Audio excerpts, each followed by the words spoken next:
Welcome to Fabcast. Yes, the first podcast from me, myself, Sean. We are joined by Jake Mann and also Big Al himself. We'll call him American Al for the future because when we get talking about American racing, this lad does know his stuff.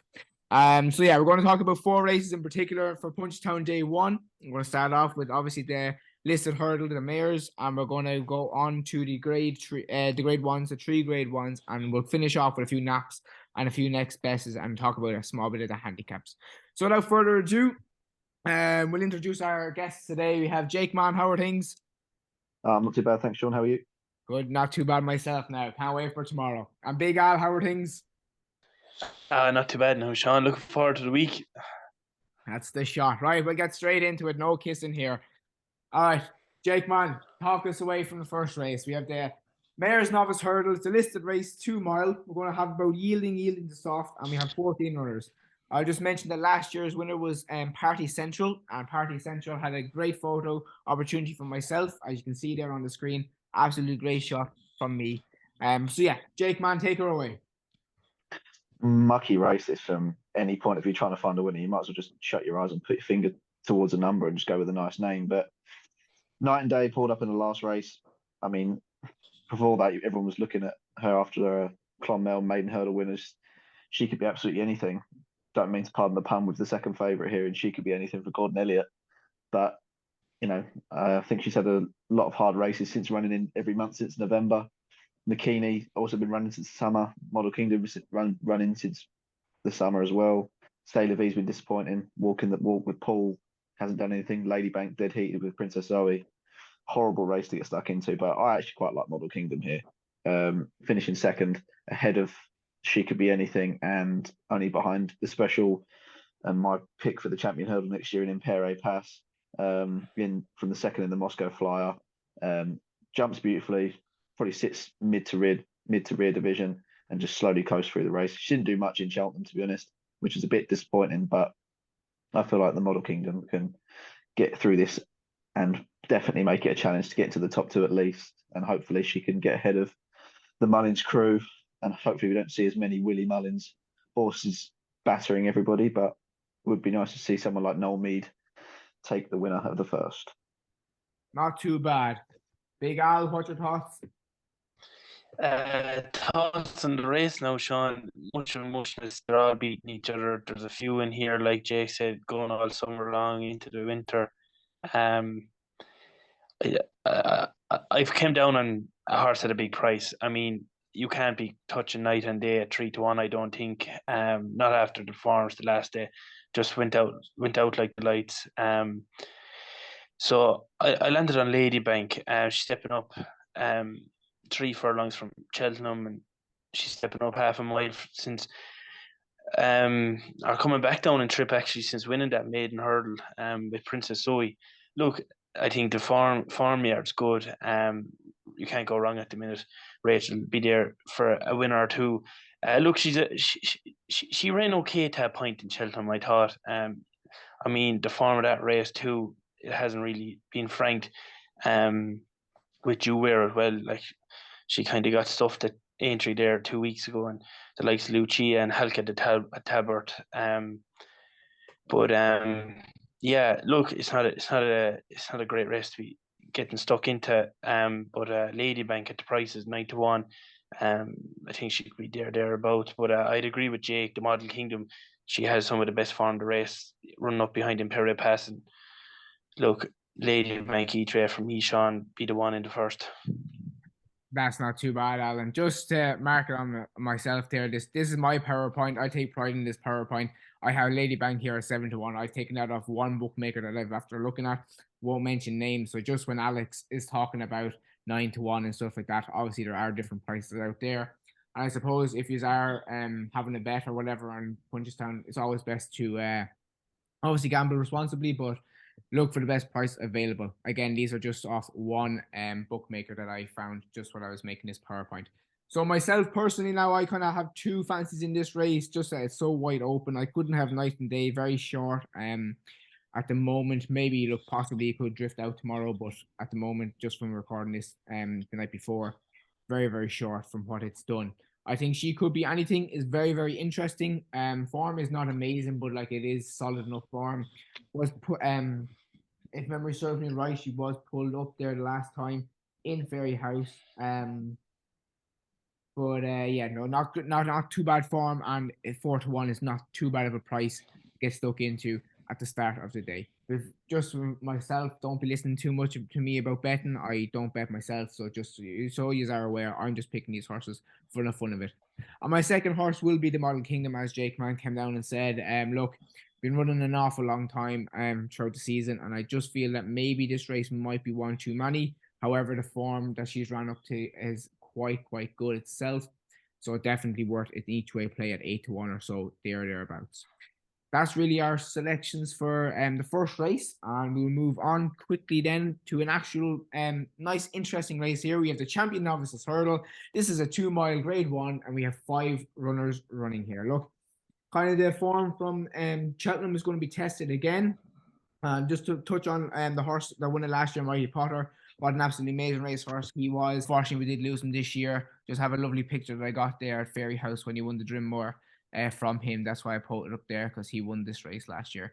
And if memory serves me right, he did beat Sir Gerhard in this race after he bombed out during the race. Kind of very flat, if memory does serve me right. Alex, what's your thoughts on this race? Crackling race, Sean. It'll be very, very interesting, I think. Look, obviously Mullins has the race sewn up, in my opinion. I think Facile Vega, look, going into his Cheltenham run, there was some big question marks, and he silenced them critics, I think, to a certain extent. Look, going back to his early form, he will absolutely walk this, and I mean he will destroy him. I know Elliot Thompson Grade 1 winner, but at 4-6, he's a bet. Like, you know, if he absolutely battered his opposition, and that one bad run, whether he ran with the choke out or something in Leopardstown, and I'd be the first to admit it, I could not touch him going into the run at Cheltenham. But he got there, and well, he kind of fiddled over the last, but I think he's the best horse in the race on ability wise, anyways, that's for sure. And I think he'd be hard beat. At the prices diverge, he did interest me early on when the declarations came out. He's been steadily improving himself. And ran very well in the Supreme. I think Facile and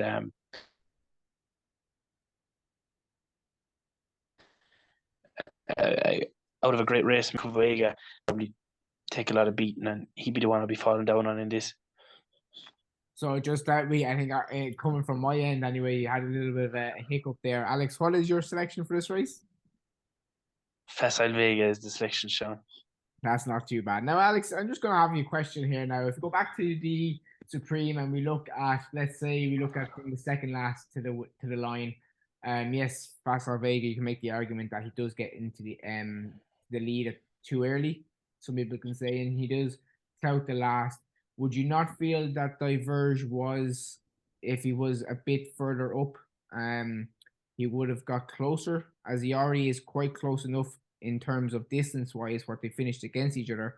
Would you not feel if he was ridden more prominently through the race, he would have had a better chance? I'm not saying now that they might change tactics here, just that it's a 5 horses in this race, a lot less horses in the way.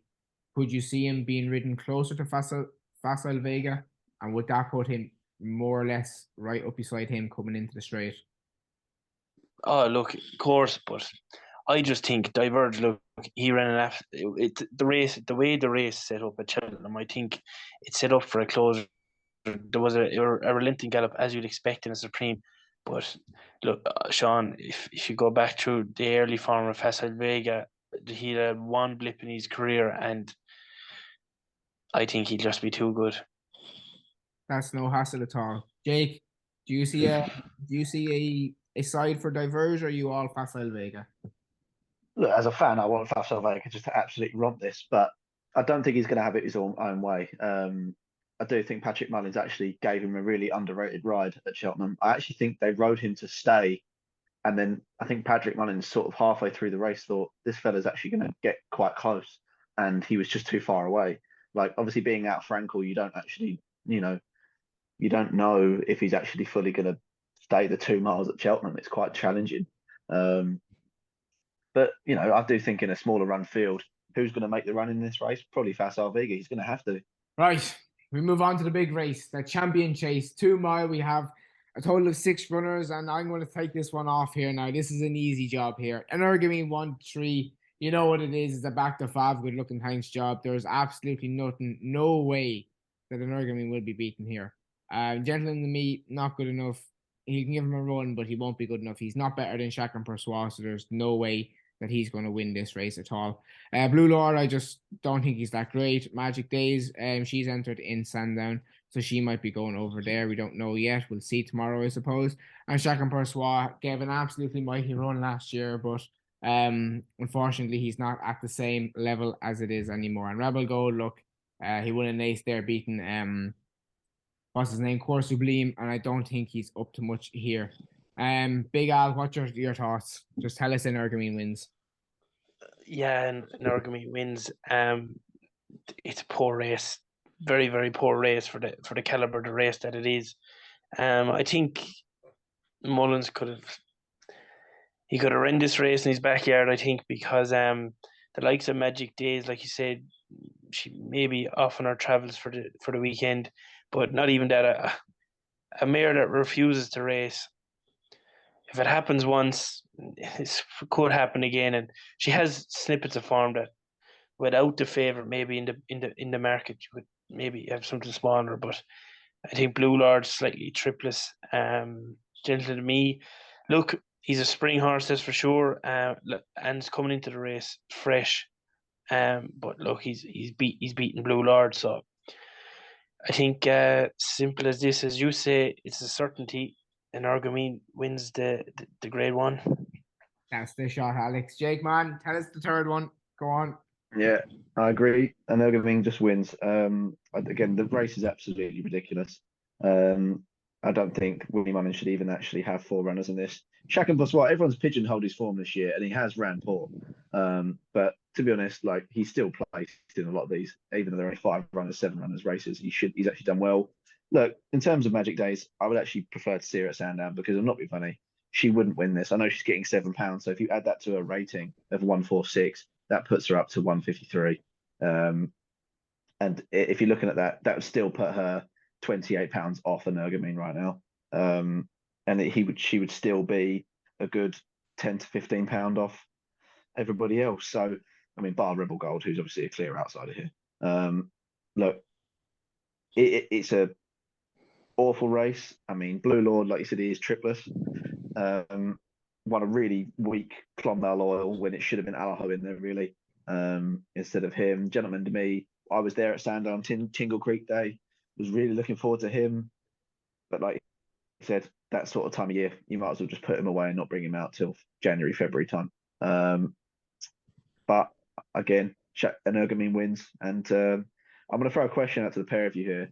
This time next year, going into Cheltenham, and it is raining, and the ground is soft to heavy in places, and we're going Champion Chase Day, and a certain Constitution Hill doesn't go novicing and go straight into this company, who would you back? I'll take this one. El Fav Violo. Oh, stop. Alex? You have to say Constitution Hill and everything he's done. The way he wins, he's a freak, Sean. He's a freak. Stop. He's a freak because he's beaten State, man. He's a freak. 2 miles, 3 miles. He could be Gold Cup horse. We don't know. But yeah, El Fabiolo, you could throw him into the mix too. But to answer the question, look, sure, Constitution Hill, sure. Only the horse knows how good he is, and yeah, I'd be leaning that way now myself. I agree. Jesus, I can't believe I'm doing a fucking video with you. Fucking shite talking here. So is that it now? Energumene is wife and kid's job, yes? Agreed. Yeah. Obviously gamble responsible. And we'll move on to the final grade 1 we're going to talk about. This is the Champion Novice Chase, and it is over 3 mile. Obviously, there's going to be El Faviolo is going to win later on in the week, but Champion Novice Chase here, 3 miles, grade 1 again, 6 runners, just like the last run. But this race is very, very open. I just appreciate looking at a lovely photo that I got of Sir Gerhard last year, absolutely class. But then he was beaten, obviously, again. And I just will go through the betting here. We have the Journey with Me at 11-4, Appreciated at 7-2, Classic Getaway 7-2, Sir Gerhard 77-2. We have 9-1, and then we have James de Burley at 10-1. Jake, man, we'll let you start, even though you shouldn't be even talking after what you just said about the champion chase. Go on. Listen, no one can fault that horse, but I'm going to carry on here. I mean, going by the Willie Mullins show again, he won this last year with Capodanno, and the year before that, Cool Reeve. Look, I think one of these can come from left field. I was really taken by Sir Gerhard's last run at Fairy House, bar the fact that the race sort of blew up. I mean, Flame Bearer off the front is always lethal this time of year. It's another sort of Gentleman to Me type horse where you can't let get off the front. Journey with Me, look, did all right. Second to obviously Impervious, and we know how good she is. Shown that she, Journey with Me is still very novicey. But what do you expect? They are novices at the end of the day. Like, no one looked more novicey than Sir Gerhard at Cheltenham, let's be honest. Like, he headbutted every single fence and look, never travelled. But the Fairy House seemed to get the act together. And to be honest, in this race, he's most likely the unraced horse, bar Classic Getaway. But how fresh will Classic Getaway be? I'm surprised Cheaply Park Stud are actually running the pair of them together. I was actually on Minilla Kakuna that day when Classic Getaway won, even though I actually made a strong case for Classic Getaway. Look, bottom of the market, Farinelli, James de Burley, like using these two as a guide. Look, to be behind Bachasson, who's what, 12, 11 years old for Willie Mullins, like, come on now, you ain't going to be winning a race like this if you're behind that sort of age of a horse. Like, it's like getting beat by Classical, that's like being beaten by Chacun Pour Soi.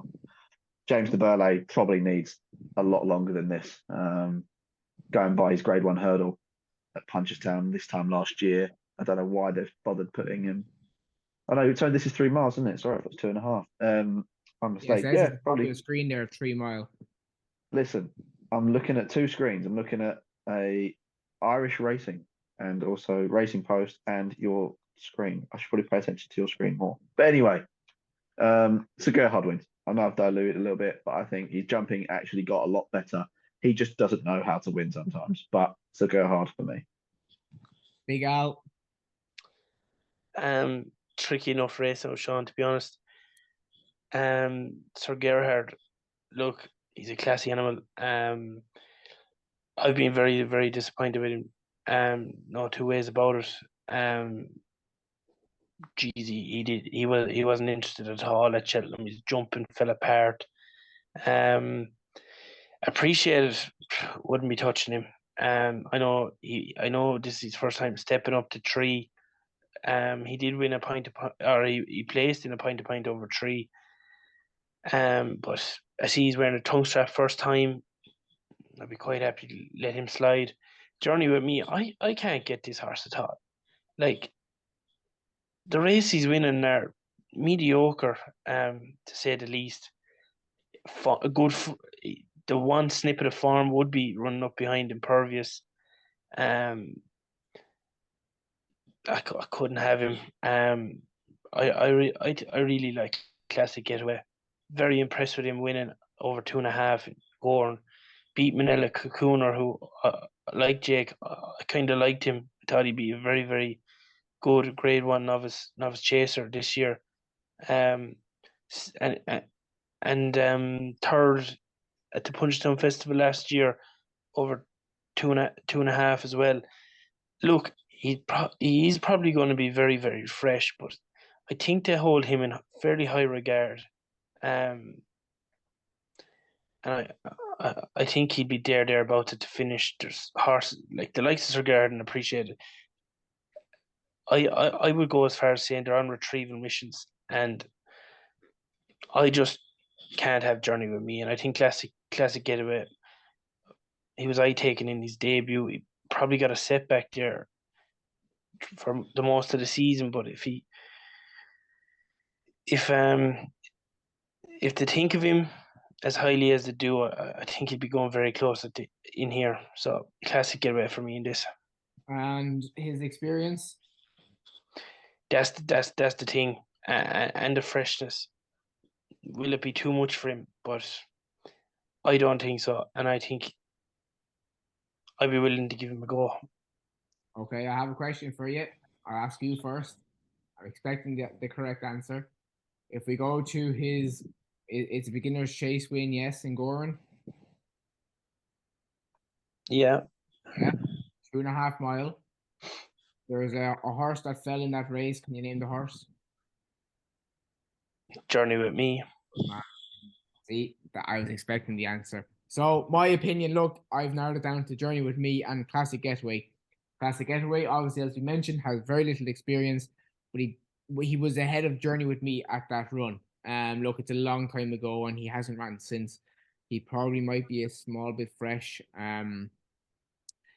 But I couldn't have Sir Gerhard. He didn't want to win it there in Ferry House. He also had a full run at Ferry House after disappointing at Cheltenham, and he travelled for most of the race at Cheltenham. Like, it's not like he was pulled up early on in the race.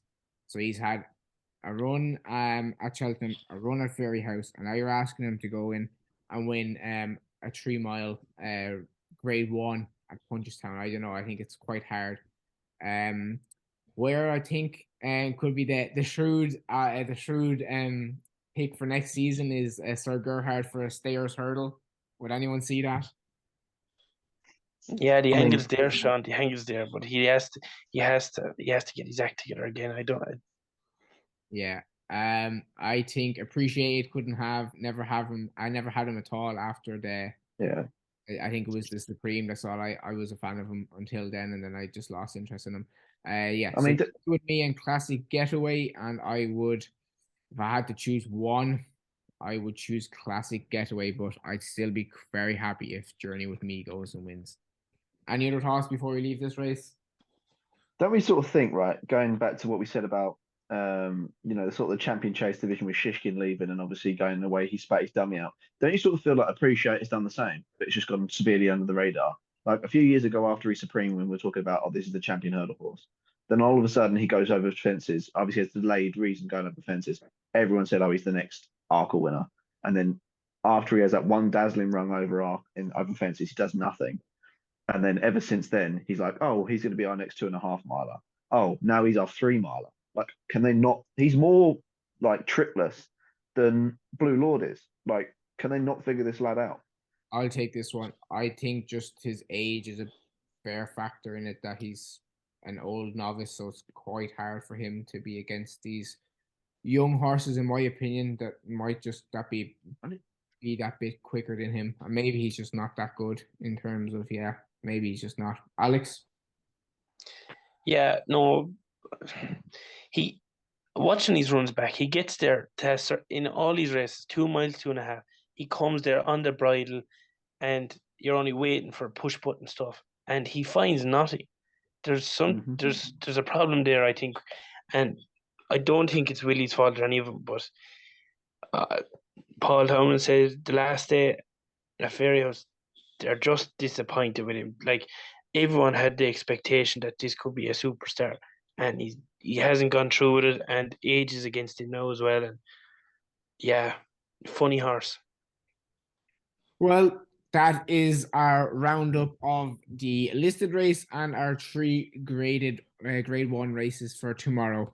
We will finally wrap up this part of our day 1 for Punchestown on our handicaps, and then we'll talk about naps, next best, and we'll have a little chat. I suppose that will probably be it. Alex, any opinion on the handicaps, or any horse that's standing out other than the graded races? Not particularly. I think Takao he got wiped out at Cheltenham. He was the horse. He was a hot favorite in the Fred Winter. But he got no run at all. Come down at the end of the hill, he got wiped out completely. I draw a line through that run. He could bounce back. It's a watch and brief. And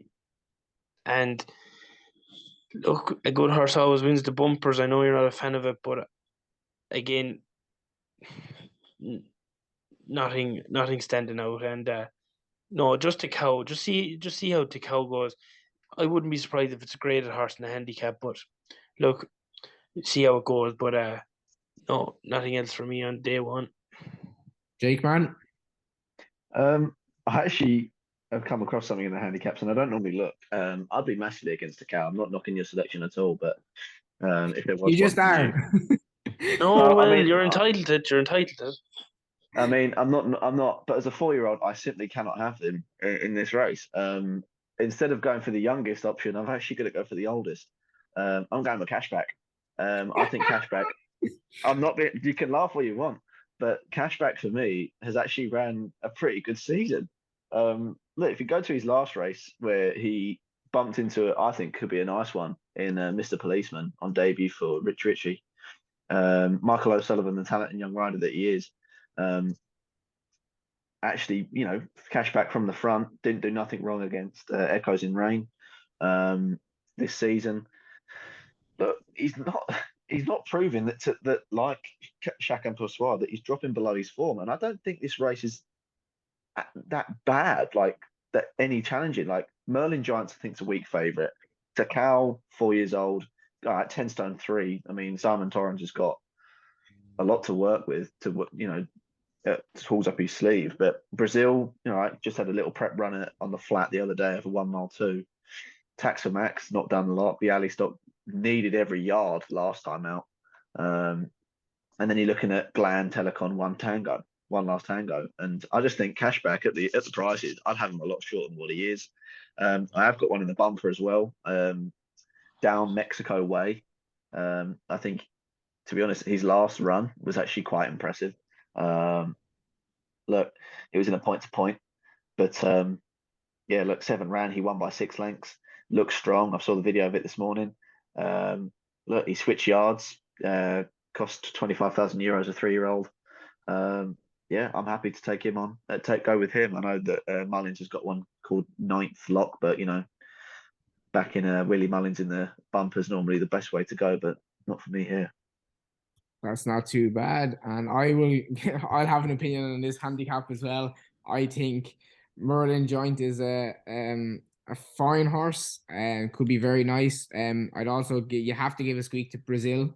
He's short enough, but you have to give it to him. Alex, Brazil, who's his brother? Capri, Saint Ledger winner boy. Not too bad. And I'll also give one just a nice little price. Pat Doro. Yeah. Stop.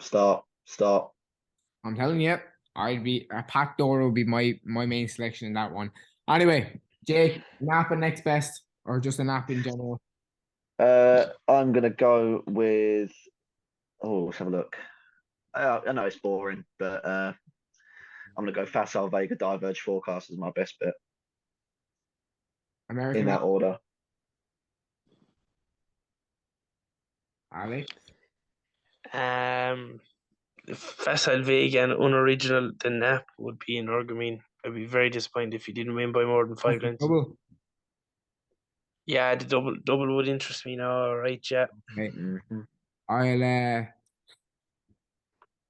I will go for. I suppose I'm gonna take. I'll take Classic Getaway. Good shout. Right. Hang on a minute. Yeah. You said your journey with me was in that race as well. So don't be sneaking in another second selection in there. Oh no, I think the two of them. I've narrowed it down to the two of them, and if to pick one of them, I'd pick Classic Getaway. But okay. I wouldn't be surprised if Journey with Me wins. Like. Okay. All right. Fair enough. Jake, Alex, good luck and thanks. Cheers, Sean. Go on, Sean. Thanks.